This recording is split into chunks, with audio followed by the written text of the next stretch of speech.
I just got back from being in the hospital for 4.5 days with a spontaneous pneumothorax, so my lung completely collapsed.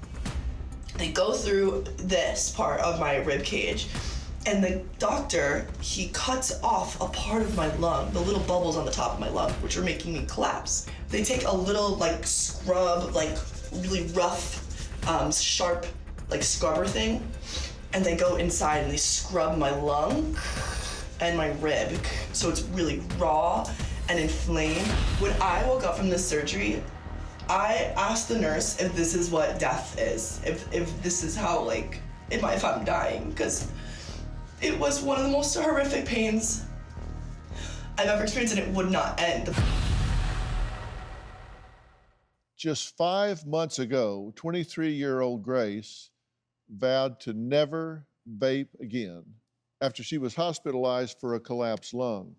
Now, this lung had been collapsed for a while. It wasn't just like one day it did. She says she began vaping in college at 19 years old because she thought, well, yeah, it's cool. We'll just give it a shot. This was hell.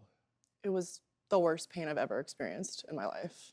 And did you know there were risks associated with vaping? Yeah, I was trying to quit for a while and I felt like I needed to.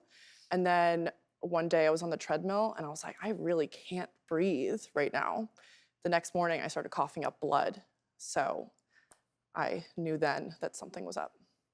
Yeah, when you hear Connor talking about this and say, well, you know, you could have a lung problem and you could have surgery, that doesn't sound like a lot when you say it real fast. Mm-hmm.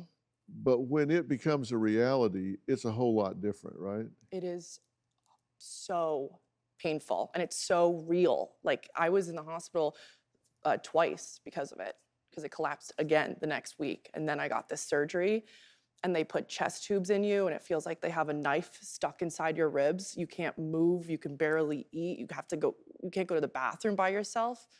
I had to deal with mortality at a young age and just be like, I could die. Yeah. And is there anything that would get you to ever do that again? No, I have not vaped in 168 days and like 9 hours. I have a timer. Yeah. But you know, it's hard when you're 12 years old. You're bulletproof. I want to talk to Dr. Cedric Jamie Rutland here. Now, he is a board-certified pulmonologist and currently works at West Coast Lung in Orange County, California, and is the national spokesperson for the American Lung Association. Now, Dr. Rutland, you've got to explain to us what exactly is happening to the lungs when somebody takes, and everybody's different, there's different susceptibility, but for some people, it can be just one puff of a vape. What happens?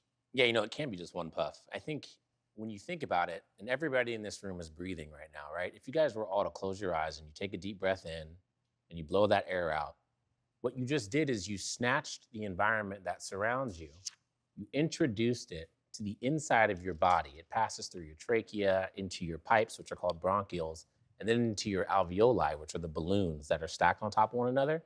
And your lungs are supposed to pull out the oxygen, put it into the bloodstream, and give it to your body to give you the energy that you have to sit up straight, to nod your head, to laugh, to cry, all of those things. That's what oxygen does. But in the process of doing that, what your lung is not very good at is separating out the different chemicals and saying, oh, I need this, I don't want this, I can't have this. Do you have a story or a question for me? Click the link in the description and tell me what in the world is going on.